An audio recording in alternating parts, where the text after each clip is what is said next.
आपण आज गावाकडे सीताफळ खायला गेलेलो होतो. सीताफळाचं तर 1 महिन्यापूर्वीच आमचं नाही का हे झालेलं होतं, झाडाचं सीझन संपलेलं होतं. पण थोडेसे राहिलेले होते ना, त्याच्यामुळे आम्ही आज गेलो होतो आणि थोडं काम पण होतं. तर सीताफळ नाही का खालून की तोडल्या जात नव्हतं, एकच तोडले गेलं. मग नंतर मी काय केलं, सीताफळाच्या झाडावर गेले. सगळेच नाही नाही म्हणत होते तरी पण गेले. सीताफळ तोडण्यासाठी मी झाडावर गेले, सगळेच मला हसू लागले. पण मी नाही का एक एक एक एक सगळे नाही का चांगले किती मोठे सीताफळ तोडले. ती शेंड्यामध्ये होते ना, त्याच्यामुळं खालून हात पण नव्हता पुरत. आणि जे आपण काडी बांधतो ते काडीन सगळे खाली पडत होते, त्याच्यामुळे नाही का झाडावर चढून सीताफळ तोडले. आमचे एकच झाड आहे सीताफळाचे, पण त्याला इतके सीताफळ लागते, मग त्याला खायलाच कोणी नाही राहत.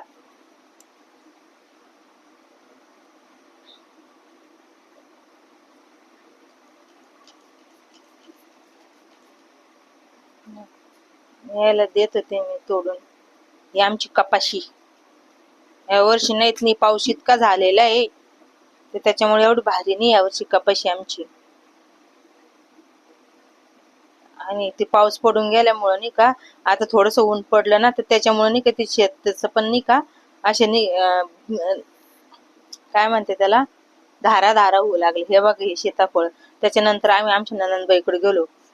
ननंदबाईकडे गेलो म्हटल्यावरती मग ऊस ऊस म्हणलं तर काय, ऊस तोडत तोडत मी आली होती पाडाला.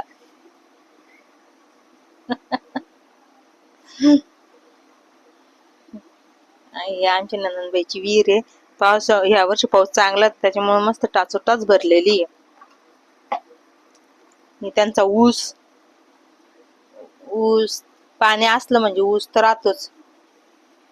आमच्या बकऱ्या, आम्ही त्याला जाळी केलेली आहे, तर कोणी येऊ नये म्हणून आतमध्ये.